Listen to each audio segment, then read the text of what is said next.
So pleasure to introduce our last speaker of the day, Prakash Sawant, who is the CFO at Shoppers Stop. I'm not a CFO, Deputy CFO of Shoppers Stop and Finance Head of Crossword. And Finance Head of Crossword.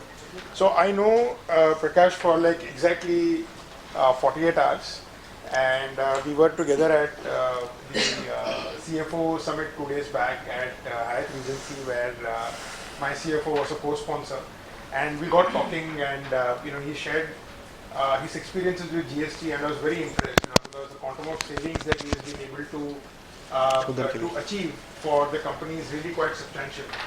So I think personally that GST as an issue is quite important, but it is not really I don't think it's really top of the mind for most of us here as CFOs. And probably that's not a good situation, right? I know people are waiting, it's like last 3 years it's coming. But it looks like there's a very good chance it will get passed now, because if the government doesn't pass it this year, chances are probably they will again move back into election mode, and maybe this will never get done. So the GST issue is not a tax issue. Okay, I just want all of us to understand and actually go back and look at our individual companies on how GST is going to impact. It will impact your P&L, it will impact your cash flow, it will impact your ability to price to your customers. And it is also going to change the way logistics and supply chain is done in this country. Right? Now, why it impacts so many things is what Prakash will be talking to us today. Prakash has been with this group for a while now, I think last 13, 14 years? 14 years. Last 14 years. And prior to this, he has worked with Canon, the office automation company. He has worked with Merint, which is a Tata Group pharma company. He has been with Greaves Cotton. And with Philips. Incidentally, he started his career with Philips on an upper floor in the same building, in the same bandbox building. So, so I'm sure he's got some nice memories associated with this place. Yeah. Right. So, with those words of introduction, thank you very much, Prakash, to join us at a very short notice. Thanks. Here's a warm round of applause. Thank you. Good afternoon, friends. Thanks, Mr. Venkat, for giving me an opportunity to be here and share my insight into GST and also about indirect taxes, right? Many of you are CFOs, acting CFOs for many companies, and probably busy into other aspects of finance like banking, project financing, accounting, audits, right? So most of you would have thought that GST dekh lenge, there's a time. Let government pass it, then we have time, we have at least 6 months in hand, and we can work around it and implement the GST.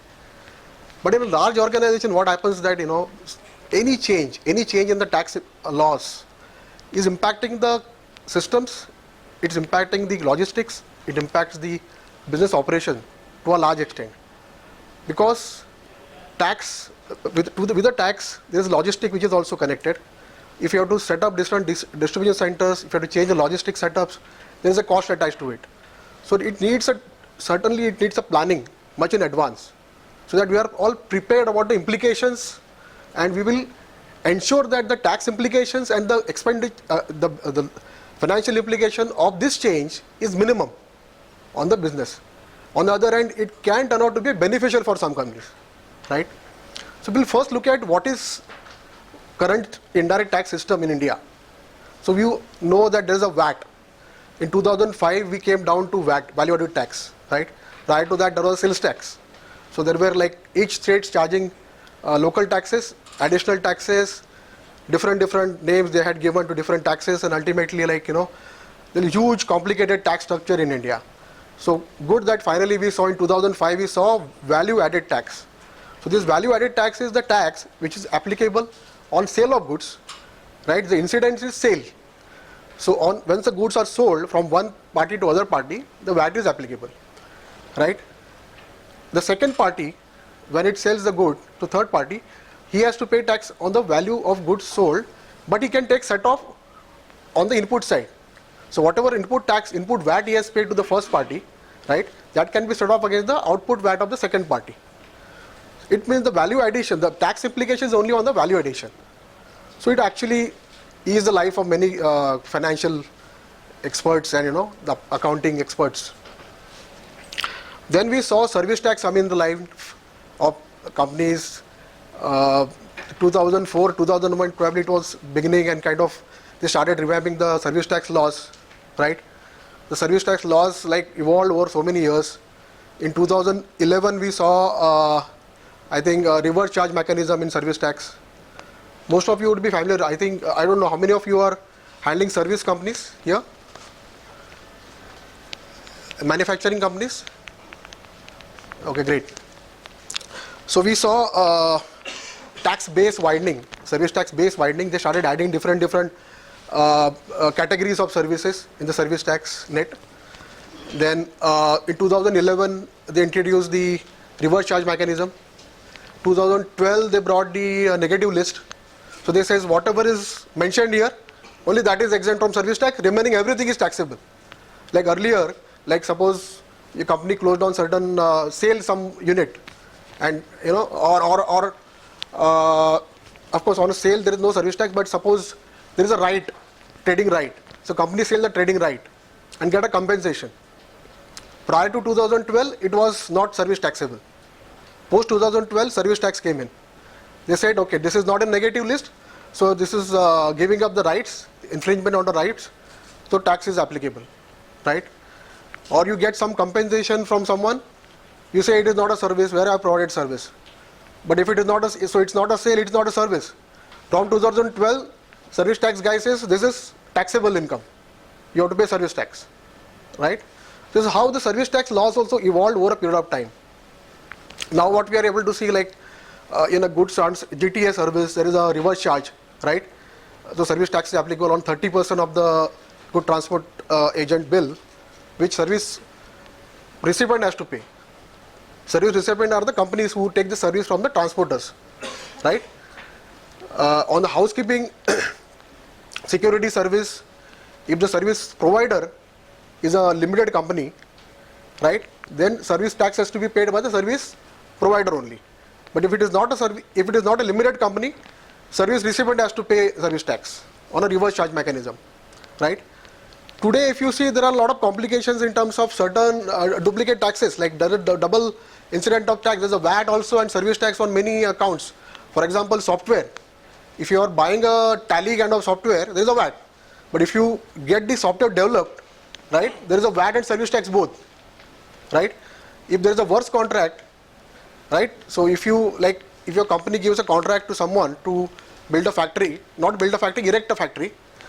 Of course, building a factory is also a works contract, but that's a primary works contract, and secondary is the erection of machines. So in both these cases, it's a work contract, right? And there's a service tax and VAT. If you are able to get a bifurcation in the bill of the vendor, right, on the material there is VAT, and on the service component there is a service tax. So ensure whenever you are coming across with a bill from the vendor, ensure that this bifurcation is given so that you can save taxes. Otherwise what happens, on almost 70% of the value there is a service tax. So on 30% is the abatement for works contract. That's for the secondary works contract. For primary works contract, 60% is the abatement. Primary means the building. So 60% of the contract value, there is no tax. Only on the 40% there is a tax, right?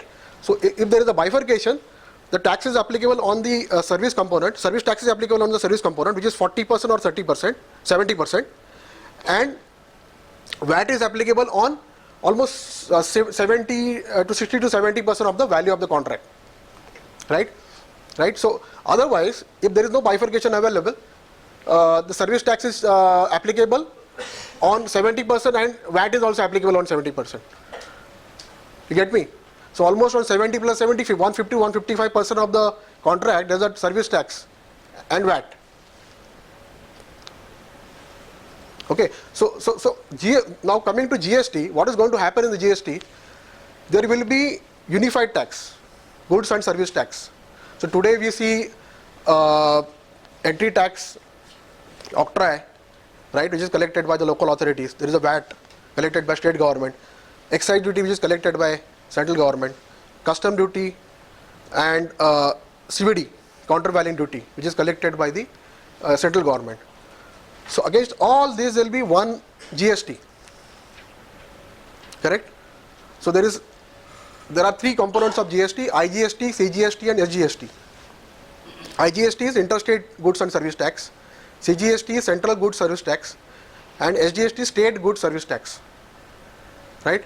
Now, SGST and CGST will be collected by the state government, and IGST will be going to the central government. So in lieu of CST, this is going to be IGST. Today, when we buy something interstate, you pay CST, 2%. So that is not allowed to be set off against the VAT. So that's a cost to the company. In the GST, that IGST what we will be paying will be allowed to set off against the local GST, which is SGST or CGST or even IGST. So there are cross set-offs allowed in the GST. Clear? I'll first take you to the structure and where we stand currently in India in terms of the GST Act. So first discussion paper which was filed on tabled on 2009, 10th of November 2009, then the 13th Finance Commission report which came in 2009, GST Constitution Amendment Bill 2011, Parliamentary Standing Committee report which was presented in 2013, then Constitutional Amendment Bill 2014 placed in Lok Sabha. So there will be a constitutional amendment because currently state government are allowed to collect certain taxes and central are allowed to collect certain taxes. Like the VAT is collected by state government and excise, custom duty is collected by central government, right? So going forward in GST, state will be allowed to collect taxes on the sale or which central government was allowed to collect, right? So that requires a constitutional amendment which is being done, which is now proposed. And the GST CAP 2014 report referred to the select committee on May 12, 2015. So the report has gone, Lok Sabha has approved it, but it has gone to Rajya Sabha, right? So, okay. So it requires approval by more than half of the total strength of each house or the parliament, with at least 2/3 of the members present. So if the government has to push it through, they have to get 50% approval from the 2/3 at least present, right? Which is impossible as of now, but we never know. Modi can do miracles. GST bill tabled at the parliament, bill to be sent to President assent, and on receiving assent the constitutional amendment bill to become an act.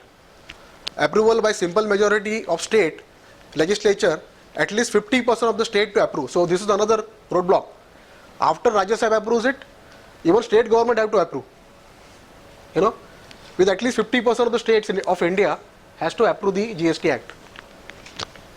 Then finally the president to constitute a GST council. Thereafter, based on recommendation of the council, states and the center to enact legislation on GST. Right. So finally, it will be enactment of the legislation across the states of India.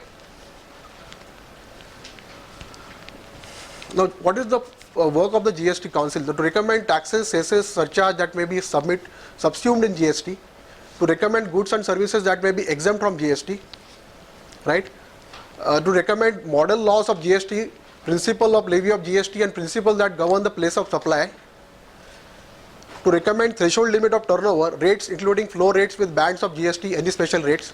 So today, you know, like I think VAT exemption is on. There is on the turnover. In the GST, the limit may change. They are talking about 10 lakhs. So let's see what it comes to finally. Be guided by the need for a harmonized structure of GST and for development of a harmonized national market for goods and services. To decide about the modalities to resolve disputes arising out of its recommendations. In the GST, here the major difference between the VAT and the GST is the VAT is applicable on the sale of goods. The GST will be a destination-based tax. Once the goods are dispatched from one location to other location, GST will be applicable. Okay. So, for example, if the goods are transferred from, say, your company's factory to company's sales depot, right, in other state, right, GST will be applicable. Probably, if the depot is in the same state, say in Maharashtra, you have a factory in, say, Nasik, and you have a depot in Bombay or Bhiwandi, when the goods are transferred from Nasik to depot in Bhiwandi, since it's the same state, GST will not be applicable. But if you're transferring the good from Nasik factory to say Bangalore sales depot, GST will be applicable. So that is the major. Today, in the VAT scenario, you just produce the form F for stock transfers, right? There's a form F. which allows you exemption when you're transferring the stock from one location to other location of your own company. So that's a major difference between VAT and the GST. So they are going to decide on like how, because there will be complications. Like if GST is not going to be only on the goods, it is also going to be on the services. So today, you are receiving services of say KPMG. Okay, those people are going to your different locations, factory, they're doing audit there, going to sales depot, doing audit there, you know. So it involves different locations, right, from where the service will be given. If the destination based tax comes in, which is GST, whether the tax will be payable based on the consumption of services or provision of services, or tax will be payable based on the raising of the bill, which will be at KPMG's main office in Bombay. So those kind of things will be decided by the council. So they'll have to study and come out with the complete law as to how they are going to confirm the point of taxation incidents, right?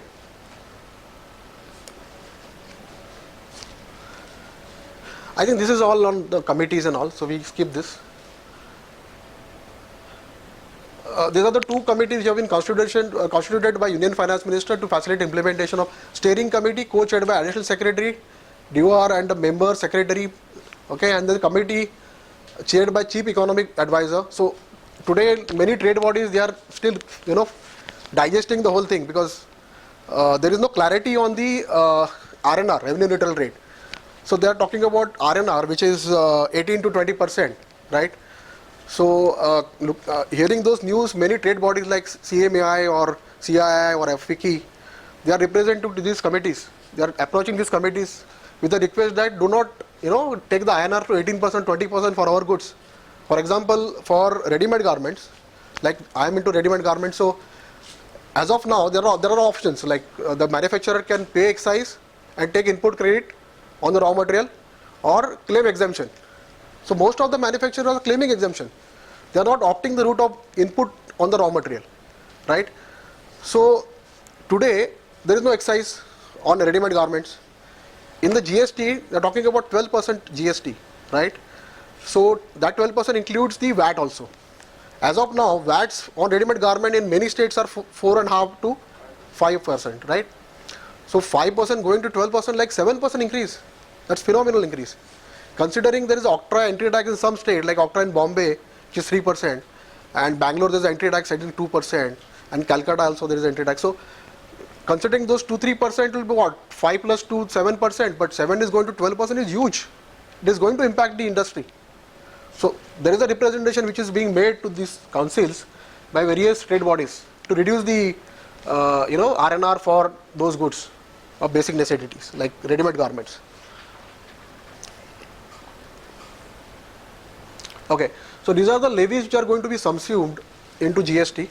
Now there is a central levies, excise duties including additional excise duties, excise duty under MTPA, additional duties of customs, that is CVD, ACD, CST, service tax, cesses, surcharges levied by union, education cess, etc. Okay, and then there are state levies which are VAT, sales tax, purchase tax, entry tax, octroi, LBT. Entertainment tax also, it is there on certain, like you go to Time Zone or you go to Imagica, or whatever amount you pay, there is entertainment tax. So that is going to be subsumed into GST, right? Tax on lottery, betting, gambling, cesses and surcharges levied by states related to supply of goods and services. State GST. So there will be state GST subsuming all these taxes of the state governments, and central GST subsuming all these taxes of present state central government. So custom duty is going to continue, because custom duty is not, it's separate, it's on the import, right? Petroleum product to be subsumed in phased manner. So probably they are talking about separate rate, or separate rate will be higher GST rate like 30% for petroleum products, or they might completely exclude petroleum products from the GST.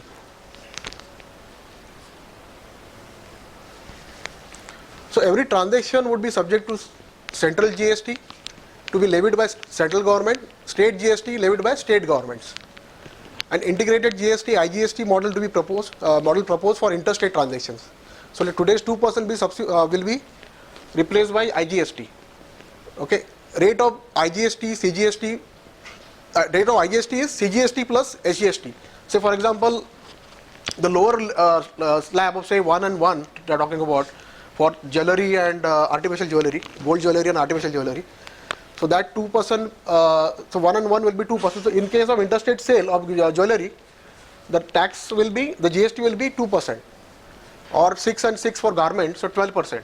So 12% will be IGST for garments.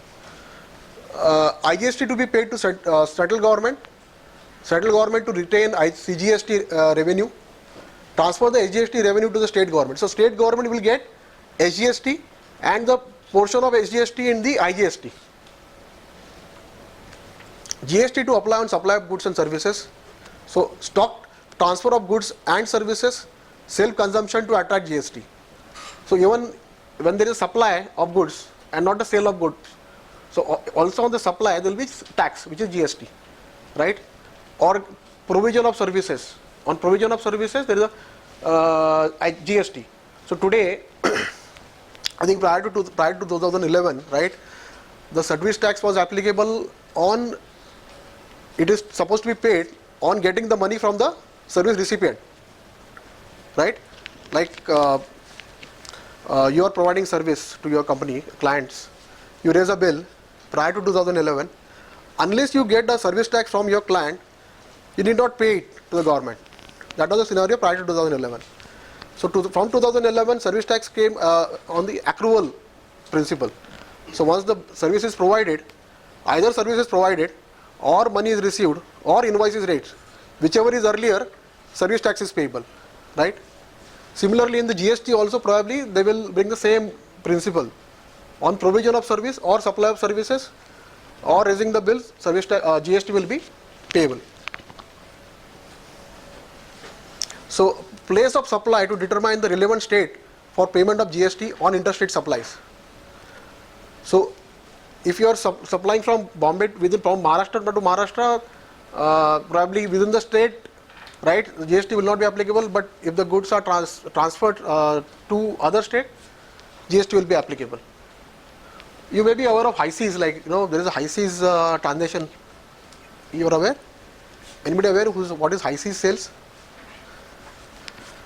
Like if you are importing something and before the goods cross the custom frontiers, you decide that I don't want these goods, I want to sell it to someone else, right? So you sell the good high seas. So there is a VAT exemption. VAT is not applicable on that transaction. So clearance from custom is done by the buyer, right? But in the GST, probably GST will be applicable on those transactions. So they are yet to clarify that, but considering the supply of goods, because ultimately supply, if it is destination based taxed, so goods are received in India, so based on receipt of goods the tax will be payable. Okay, this is a slide on the rates. So they are talking about, initially they are talking about 6% for essential commodities, CGST, and same rate for SGST, so 12% combined, like ready-made garments and other stuff, food grains, that stuff. Standard rate of 10 plus 10, 20%, right? Second year, 6 will be the same, but 10 will become 9. And year 3, there will be one GST rate, which will be 16%, 8 plus 8. Okay? This is assumption, huh? There is no announcement by government on this yet.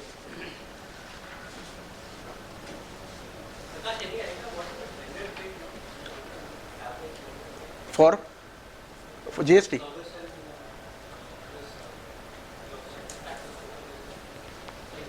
That differs from product to product. Like service tax is 14%, right? The VAT rate differs from product to product.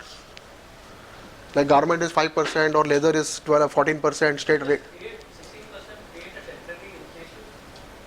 16% will, they are saying that will not create, because there won't be entry tax, octroi, there won't be CST. But today CST set-off is not allowed, right? So that's getting consumed in the cost. So considering that savings, They're saying 16% will be right good enough. For example, if you import cosmetic, there is a custom duty also, there is a CVD also, right? And there is a VAT on selling those goods. So custom duty and CVD would be around 12 plus 12, 24%, 20%, right? VAT of 14%. So 24 plus 14, 38%. Against that, if that is 20% will be the GST rate, they are saying there will be saving. What they are aiming at, they want to enhance the, broaden the tax base. So by broadening the tax base, their collection will improve, right? And then it will help them to reduce the rate over a period of time. But this is certainly going to create a lot of problems for the state government, because today they know what revenue they are getting from state taxes. But in the GST scenario, if out of the IGST they are going to give the CGST to the central government, will get only state SGST. There won't be CST, which is 2%. So today CST 2% going to state governments. So that income will be lost by the state governments. So they are not sure about it. That's why they are opposing the GST. But now central government has assured them that for next 5 years, whatever will be the loss in their collection, tax collection, will be made good by the central government. So based on that assurance, now they are agreeing for the GST. Okay.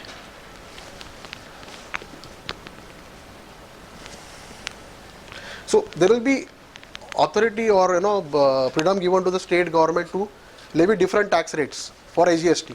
Like today also, like for same product, ready-made garment, we have different taxes between the state. Like some charge 4%, some state charge 5%, some state charge for 6%. Similarly, in the GST also, there would be different tax. There may be different taxes, SGST, different SGST. GST rate now is proposed to be in the range of, that we have seen. Now this is the illustration given. Supply of goods, services in Maharashtra 1 lakh, central GST 13,000, state GST 14,000. So assuming CGST is 13%, SGST is 14%, the total invoice value will be 1,27,000. In case, this is intrastate. In case of IGST, which is CGST plus SGST, for interstate sale, it will be say 13 and 12, so 25,000. It will be 1,25,000, which is the total invoice value. And this will differ from state to state.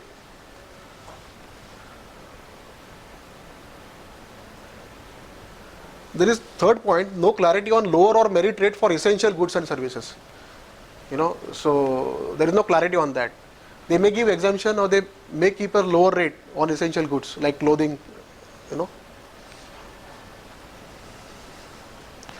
Additional tax to apply on interstate supply of goods. So again, when I earlier mentioned to you that state government is demanding the loss of collections from central government, right? So how central government will also get the revenue? So they are proposing there will be 1% tax, extra tax, non-set-offable tax, which you cannot set off against the GST on interstate sale or interstate stock transfer. So when you sell the good to other party in in other state, there will be additional 1% additional tax GST, or when you stock transferred from your factory to your distribution center in other state, there will be 1% tax going to central government, which you cannot set off. So today 2% CST will go, but this 1% additional tax will come in. So net saving is only 1%. But this is going to remain only for 2 years. They are talking about 2-year period for the additional tax, and after 2 years probably they will waive it off. Certain goods may be exempted as considered necessary in public interest. Place of origin to define from which state supply of goods takes place to be formulated. Okay, this part we have seen, I think. This is additional tax 1%. Okay. Now this is a set-off. I mentioned to you earlier that the set-off will be allowed between IGST, see the yellow line, IGST can be set off against the IGST, IGST can be set off against the CGST, and then SGST. So supposing you buy, supposing you, as you are a trader, you buy something from a party in other state, you pay IGST, right? say 6 and 6, 12%. If you sell those goods by after adding a margin to a party in other state, you charge IGST and you set off this IGST, right? You sell locally, okay, you charge SGST, CGST, and against that collection you set off the IGST, right? Right? In case of CGST, like you're buying locally, you pay CGST and SGST, right? And you're selling locally again, so you can set off CGST against CGST. You can't set off, see that your green line, CGST can be set off against the IGST and CGST. Means, right? So only the central government taxes are set off against central government taxes. Central government input taxes set off against the central government output taxes. Clear? So that otherwise, if they allow set off of CGST against SGST, again there will be a shortfall in the revenue of state government. That will complicate the issue. So they are not allowing set off of CGST against SGST or vice versa. Even in case of SGST, that is set off against the IGST and SGST, right?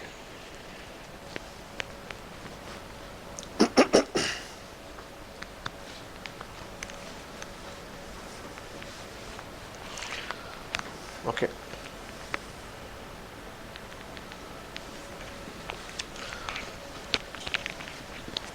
This we have seen, I think. Okay. Definition of taxable event and taxable person. So this is going to be specified by the council in the law. So taxable event is that supply and not a sale.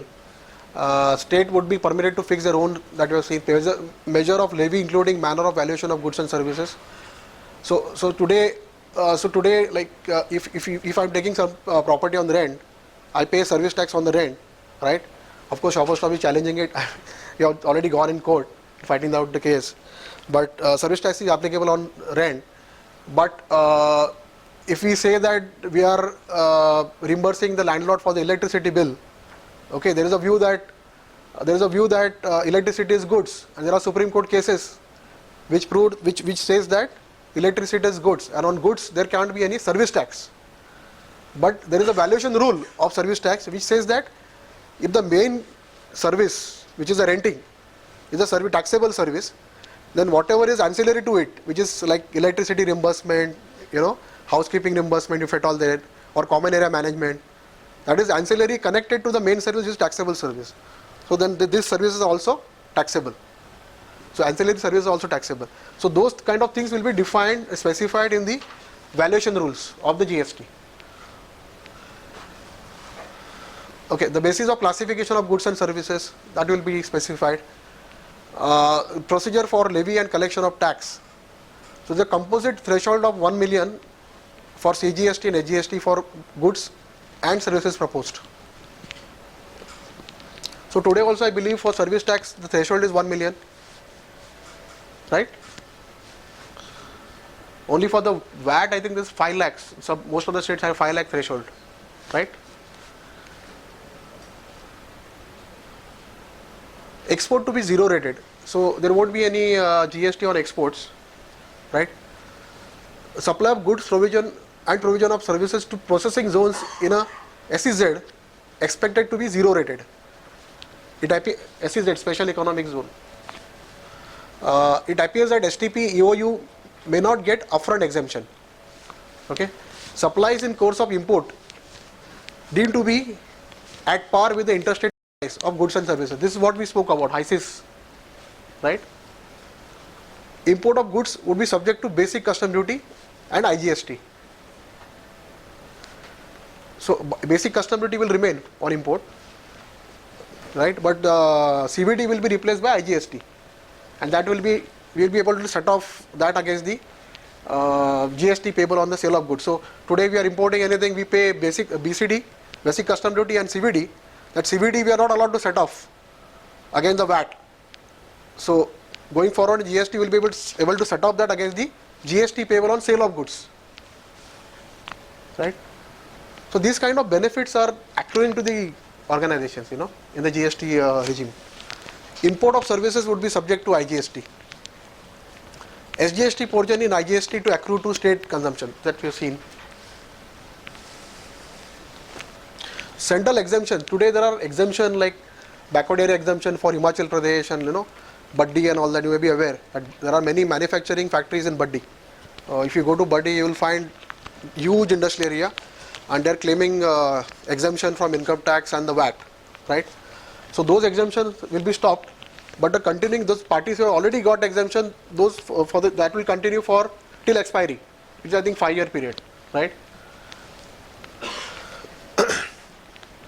So the central exemption likely to be converted into cash refund. Probably that will exemption which is currently there will continue, but new scheme will come that through that there will be refund which has to be claimed by the companies which are operating from there. Like today, they don't have to pay anything when they sell the goods. They don't have to pay VAT. I can tell you there are companies like Aditya Birla and they got a manufacturing plant in Baddi or Ginny Johnny and those kind of people. Future Group also has, Color Plus has factory there. So they are not paying VAT when they sell the good from there, right? Going forward in the GST, they have to pay and then claim refund probably from the government. This is more to keep control on the collection part. Okay. Refund likely to be available in circumstances such as input-led taxes for export. I think that's broad. What we have seen is good enough for you to understand. This is the last slide on the GST. So what is the taxable event? Would change significantly. Taxable event will be supply, not sale. Right? This is a summary. Multiplicity of taxes. So multiplicity of taxes will reduce. There will be only CGST, SGST and IGST, and 1% additional tax on interstate supply of goods. That's will be for 2 years. Credit eligibility, no differentiation between goods and services for credit availment, right? Possible. It means you can set off the service tax against the VAT in a nutshell, which is not allowed today. Correct? So there will be possible expansion of credit base. So credit base will enhance. I think the traders will start asking for a GST bill, right? Taxability of services defined to mean anything other than goods. State would levy tax on services. So today states are not allowed to tax the services. So that's the constitutional amendment which government is proposing in the Rajya Sabha. The taxability of interstate transaction of services would be introduced. Time of supply, existing concept will have to be reworked. Point of taxation rules under service tax laws. Okay. So today, like point of taxation, we have seen like there are one of three is the point of taxation on receipt of money, provision of service, or raising the bill. So that has to be defined in the GST also. Place of supply, destination based tax, likely to be based on the one introduced in budget 2012. Right, in budget 2012 they spoke about how the GST will be.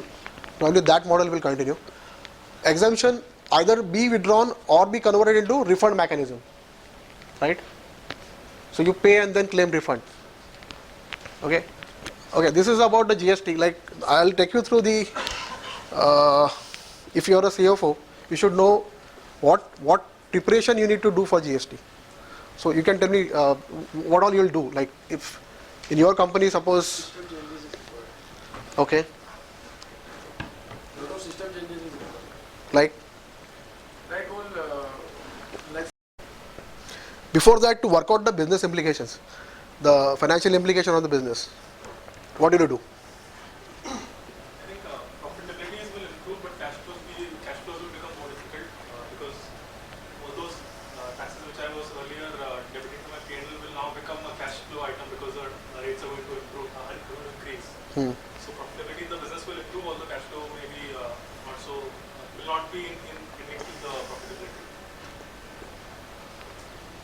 Not necessary, because supposing you are having a manufacturing unit, you are claiming the input set off for the raw material taxes, right?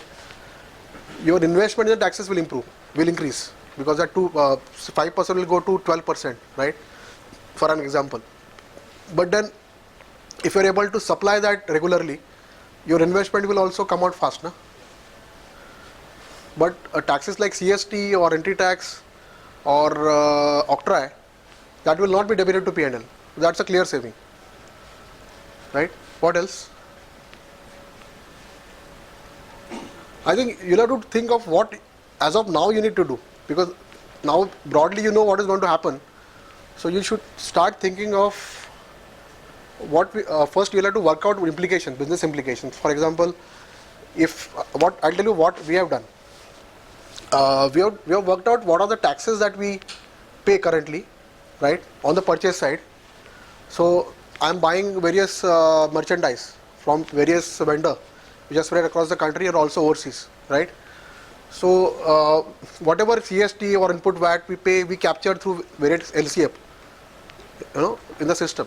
So we know, and that is debited also separate to a separate GL code in the books of accounts. So right. So we know what is how much is CST we pay in a year. Last year we know how much CST we have paid for interstate purchases. We know how much entry tax we have paid. We know how much octroi we have paid, right? Right. Then we recover also. We recover entry tax. We recover octroi from the vendors to some extent. So net of the recovery, we know what is the cost to the P&L, right, of non-set-offable taxes, right? Then we take the taxes which are set-offable. Considering that the MRP will not increase, if my selling price is 100, if my purchase cost is 60, my margin is 40, right? On 60 there is a input taxes. So I'll work out how much is that input tax in terms of the set-offable taxes and non-set-offable taxes. So non-set-offable taxes are the savings in the GST scenario. The set-offable taxes I'll work out, and on the same pricing I'll work out the GST at a proposed rates, right? So the proposed GST versus the set-offable taxes which I'm currently paying, right? The net will be the incremental taxes, because of course GST rates are going to be high than the current VAT rates, right? So then I get how much will be the additional taxes in the form of GST vis-a-vis the VAT, right? Vis-a-vis the VAT, right? So that I need to recover. Now considering, okay, so I have the total VAT rate, right? Then I do recoveries from vendors, right? I get net VAT for some percentage to sales, right? Vis-a-vis that, and it also includes the non-set-offable taxes like what we have seen, octroi, entry tax, Vis-a-vis that, we have a GST, right? So the difference between GST and the current tax is my incremental tax, right? But the vendors are the manufacturers also, or they are traders, they are importers. So if there is a manufacturer vendor, he is going to pay the GST when he sells to me, right? Today he is paying excise and the VAT. So excise won't be there in the GST, right? So excise is a saving to him. Whatever GST he charged to me, I pay him because he is my supplier, correct?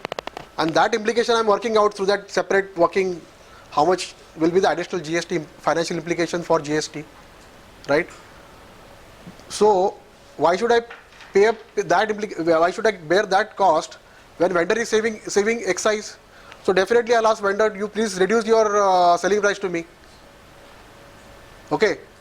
And I'll show him that this is the excise saving you have, and this is the entry tax, because I know if his factory is in, say, Bangalore somewhere and he's sending the goods to me, he's paying entry tax 2%, so 2% is saving to him, the excise is saving to him, right?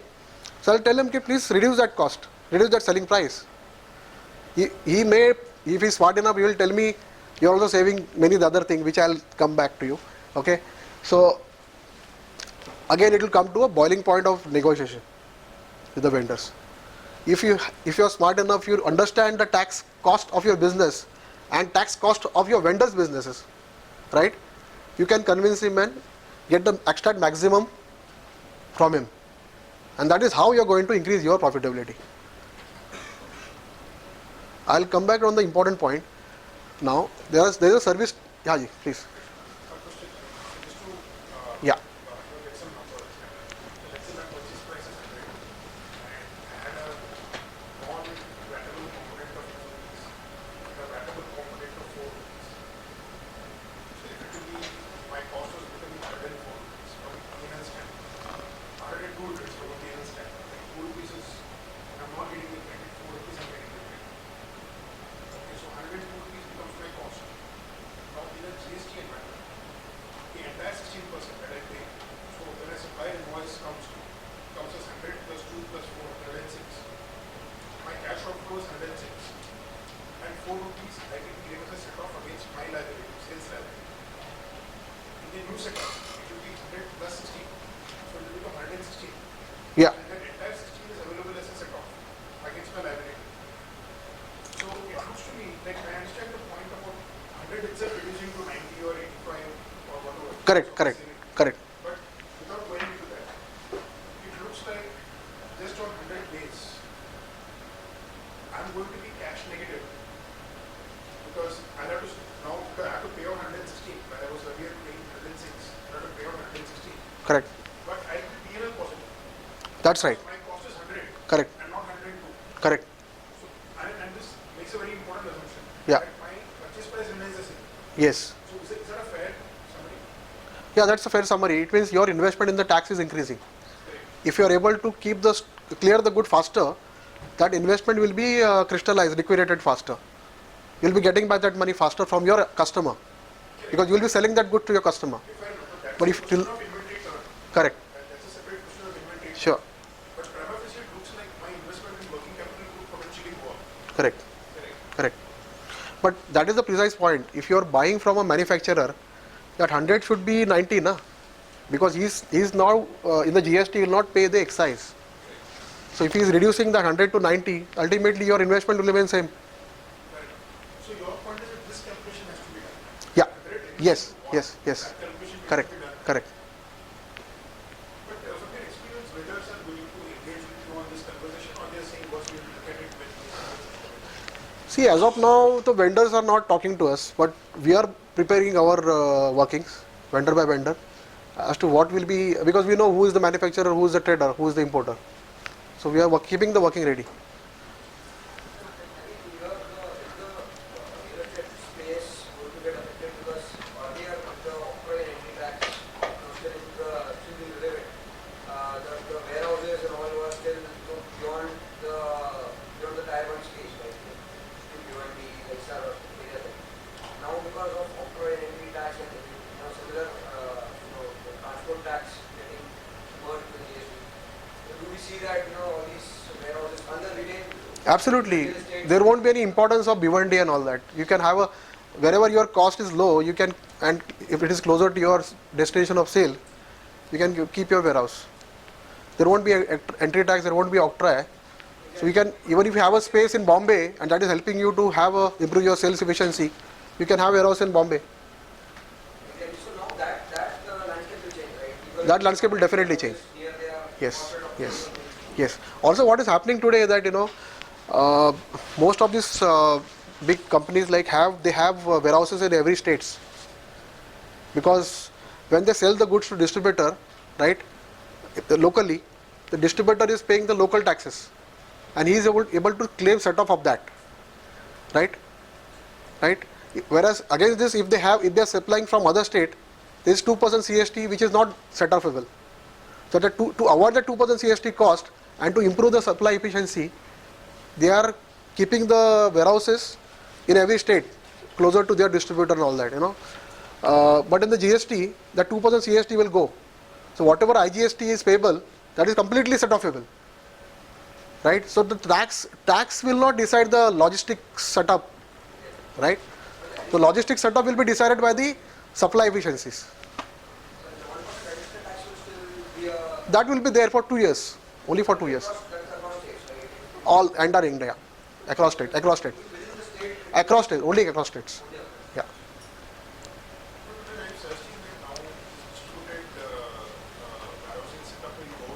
Yeah. Absolutely. Correct. Correct. Correct. For FMCG, I think there is a CRISIL report which says that there will be 20% saving in the logistic expenses by the big companies.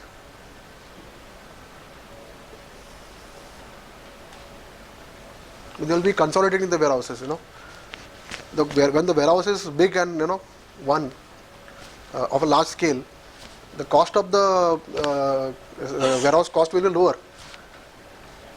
As you increase your scale, because of economy of scale, the cost comes down. That C-form, F-form application will go in IGST. There won't be any C-form, F-form because Yeah, because there will be tax. Your stock transfer will show a tax now. Stock transfer note, which was not showing tax earlier, right, will start showing GST. So C-form is no more required. Only issue is that they are talking about check post and way bills. That would be probably the bottlenecks. Yeah. One of the things I'm just curious, for a setup like yours, Yeah. so you're a pretty business unit like organization, where you've got notes and merchandise and books, and in each one I'm imagining you have thousands of SKUs. Yes. Each one could have a different set of vendors that are manufacturing. I mean, how are you managing this exercise of kind of engaging with so many people? I mean, it just looks like a massive task to undertake. Yeah, that's an interesting question actually. See, we have ERPs. We have on the supply and logistics side, we have a ERP called Merchandise Management System, which is from JDA of Singapore. This basically ERP is well formulated. It has a structure of the products. So there is a structure of say SKU is the lowest hierarchy, item code. Now above that there is a brand. Okay, above brand there is a category, and above category there is a hierarchy of the product. For example, there is a department, sub-department, class, subclass. So ultimately through this hierarchy, every SKU get connected to the department hierarchy. And that's how we get summary of the stock, SKUs, or summary of the sales, right? Vendor by vendor. So in the SKU setup, we have to attach the brand, vendor code, and there is a department hierarchy, right? So through this connection, we can capture every detail of the stock, sales, everything. Now this ERP is helping us to basically account the purchases, or raise the purchase orders. There is a purchase orders module, and there is a bulk purchase order module. For example, if we have got 2 seasons, autumn, winter, and spring, summer.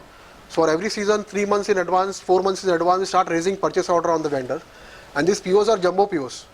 Okay, these POs are for 6 months period, like considering the sales forecast, right? So the range planning is done, the for season planning is done, and based on the season planning, the POs are raised vendor by vendor in the JDA, right? And there is a GRN, or there are different legs. For example, there is a DA, delivery authorization. So every vendors get the delivery authorization at least 7 days in advance. The range plan is given to them. They know how they are going to keep the goods ready, for dispatches, and 8 to 15 days in advance they get the DA, so that the DA authorizes them to dispatch the stock to the distribution center, right? Once the goods are received in the distribution centers, the receiver RC is prepared, which is GRN, right? So once GRN is prepared, we receive the stock, and same day the purchase get booked into the Oracle. So we have got a Oracle Financial and this MMS, which is connected, interfaced, right? So today's purchases by tonight after 12, I'll be able to see in the Oracle Financial. Now going back to the sales are happening at various stores. Okay, when the goods are required to be stock transferred, there is a stock transfer memos which are raised by the merchandising department, who does the planning of the sales, and who they look at the actual sales also, which is happening at the various stores. So they do the stock transfer to the stores. and the sales get captured there at the store level. So we got various POS systems, again which are connected to the MMS. At the front end, there is a system called WinDSS, right, which basically help us to raise the sales invoice and do the collection against that sale, right, and that is also connected to MMS, and via MMS it connected to Oracle Financial. So the sales account, the store accounting staff, they ensure that the sale accounts and the collection accounting is correct, and through the various collection account, control accounts of the stores, the funds are collected into one account, which is central account, and of course accounting happens there. Coming back to the planning side, we got a tool called Artha Planning. Okay, the Artha Planning tools help our team, my buying team, to continuously see what is selling well, and according to the sale, when do we have to place orders for those goods. So, and almost 60% of the products are on the auto POS. For example, whatever you see in the shopper stuff, 60% of the products, purchase orders are not manually generated. System takes care of the purchase order. Based on the sales, this Artha Planning tool predict the sale of those SKUs, and it automatically generates a purchase order on the vendor. So only 40%, which are more fashion driven, where we require manual input, the purchase orders are controlled by the merchandising team. Otherwise, as you rightly said, it is just not possible to humanly manage the whole business setups.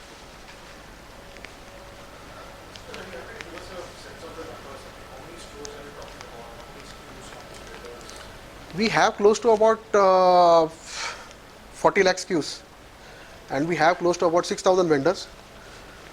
We have, last year we did about 3,500 crore. This year we are planning about 4,000 odd crore, only for Shoppers Stop. We have got 75 stores as of now, and we are going to add at least 8 stores this year. We have other mother care format, which are about 10 store. Home Stop, there are about 20 stores.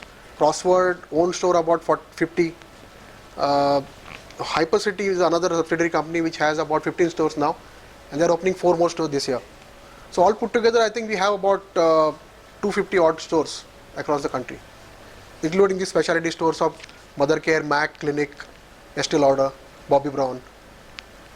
These are all under one entity or something? Hypercity and Crossword are different companies. All other formats are together. Shopper Stop is the flagship, and then other Mother Care, Estee Lauder, Bobby Brown, those are in Shopper Stop Limited. You're talking about 40 lakh SKUs. Yeah, Which are movers and shakers. absolutely. We are investing in the technology always. Now we are focusing on omni-channel. The omni-channel is a format where you can get to see the entire store on the web. You will be able to browse through the store by store. You can go to any store directory and you can browse the store, select a merchandise, then according to your convenience go to the store, try it out and buy. Or you can place purchase order on the web, or you can call up and place the PO. So that's across the world, roughly about 10% sales of all the leading retailers come from the omni-channel. As of now, we are capturing .com sale, but it's very small. So we expect going forward about 500 crore sales will start coming from the omni-channel business. So we are investing about 60 crores rupees over next 2 years in the omni-channel. This is primarily to improve the logistics setups and the systems. Because if I have to put all 40 lakh SKUs on the web, and if I need to have a system to capture the sales, everything, I should have such a robust servers and kind of system, logistical setup and the systems, that I have to invest. There's no option.